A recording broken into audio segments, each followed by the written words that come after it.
Nate Marchand, Personal Journal. With Neil securely housed in the mobile studio, Jimmy and I rushed out to Uber-Moguera's bridge, strapped in, and donned our helmets.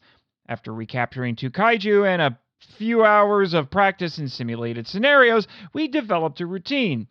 It was a quick flight to the border village of Panmunjom, where Yongary had resurfaced like he did in 1967. We saw the joint security area in the distance and were able to make out the 2-story Panmunjom on the north side and the 3-story House of Peace and its sunken garden and the 4-story House of Freedom with its smile-like roof on the south side. All of these buildings were flanked by several smaller sky blue cabins. This is way too close to North Korea for comfort. Yeah, to catch Bulgasari. Don't remind me. The places these kaiju return to. It's weird. Sometimes it makes sense, and other times it just makes me think of Solomon's proverb about a dog returning to its vomit. I think I've said that before. I need new material. Hey, I'd never insult this country by saying that. But from what I hear, isn't Yongary actually from the Middle East? With the Hollow Earth passageways, he could go anywhere. Why South Korea? Probably. We spotted Yongary, and Jimmy carefully landed Uber-Moguera about a quarter mile away from him. Alright, before he picks a fight with Bulgasari and restarts the Korean War, let's nab Yongary. How hard could it be to wrangle this goober? As if in reply, Yongary roared at us. And fired his horn laser at us.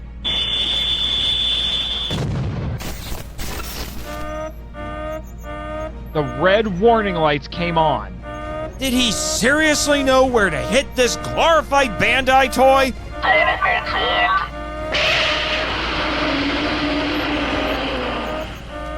The wannabe Godzilla charged at us. Jimmy, let him have it! Why aren't you shooting? One lucky shot and he scrambled our controls? Yongary hit Uber-Moguera with his horn like a charging rhino. We kept the mecha on its feet. Barely. Yongary doused Uber-Moguera with his fire breath. I felt the heat radiate from the bulkheads onto my cheeks as sweat built up in my helmet and drained into my eyes, stinging them. Thankfully, Jimmy repelled the kaiju with a pair of spiral grenade missiles. I'm really starting to wish we knew how much ammonia precipitate could knock him out without killing him. Heck, I'd settle for the itching light ray.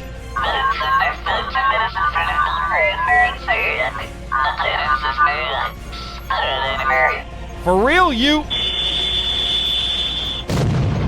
Ugh! We need a new plan of attack. No, Mr. Stark, something a little more... A text message with a flashing red exclamation point from Neil popped up on the view screen, obscuring Yongary. Uber-Moguera has a phone number? Looking in the direction of the mobile studio, I exclaimed, Now's not a good time to request room service, Neil! Jimmy opened the text message. It said, "You gotta make Yongary dance! I'll shoot you a YouTube music link." There was no link. Another message popped up. Oops, let me try again. The link appeared.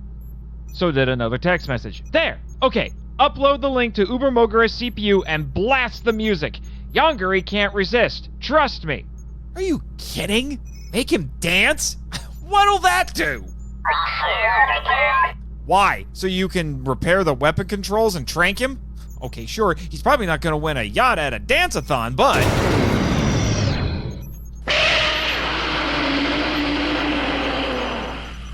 There are worse ideas. How are we gonna play the music?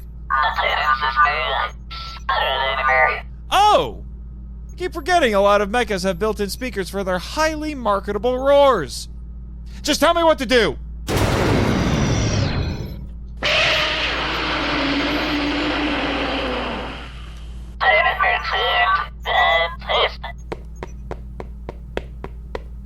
Let's hear that new #1 single!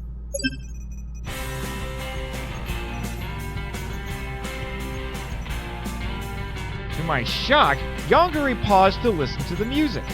After a few seconds, his body twitched to the beat, which turned into hip sways, which turned into arm flails, and finally to full-fledged joyful gyrations. I'll be a dancing monkey's uncle. Oh! What's he angry about now? I think he wants us to dance with it. I steadied myself as the mecha swayed like a ship on the ocean under my feet. You installed a dancing program into this thing? Seriously? Absurd as it was, Yongary danced with Uber-Moguera. Just when I thought I'd seen everything. This went on for a few minutes. Good thing Jimmy set the song to loop until... I turned to the view screen and, with dramatic music playing in my head, I said, Mr. Crane, fire. Trank darts launched from Uber-Moguera's shoulders and embedded in Yongary's skin. The goofball flinched from the giant needle pricks and froze. His eyes slowly closed as his lids grew heavier. Finally, his arms fell at his sides and he passed out. Nighty-night, Youngo! Jimmy, signal Ricky to send in the drones and take this dancing fool back to the island. Phew. Hope the rest of them are this easy.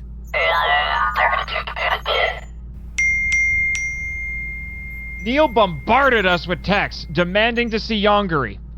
He also said not to pat Yongary because the kaiju had sensitive skin.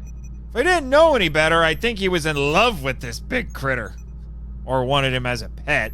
I never stopped anyone before. Another text message popped onto the view screen. It was marked Kaguya. The heck? She's in the room next door. Why is she texting us? Wait, let me guess. She's hoarse because she's yelled at you about a few problems in your relationship? Like a certain Valentine's Day gift? Dagnabbit, Jimmy. He tapped a button and opened the text message. It said, I felt the robot shake. What did I miss? She slept through all of that? I looked at Jimmy, who just shrugged in reply. Does she have an off switch or something?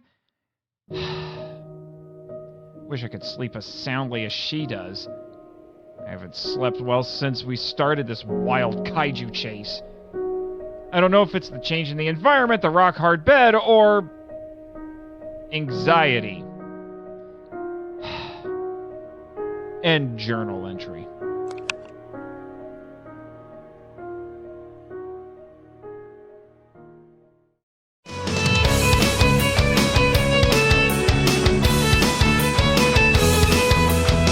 MIFV Episode 87 Epilogue, Monster Mash.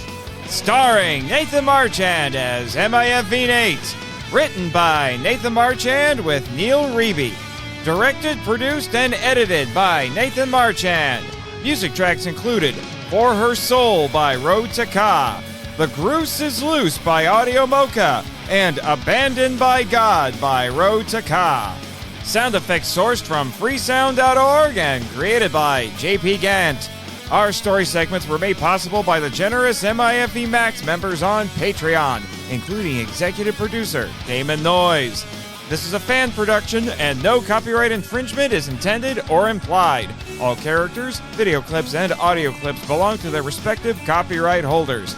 MIFV is a Moonlighting Ninjas media production and a proud member of Pod Nation. Thank you for listening.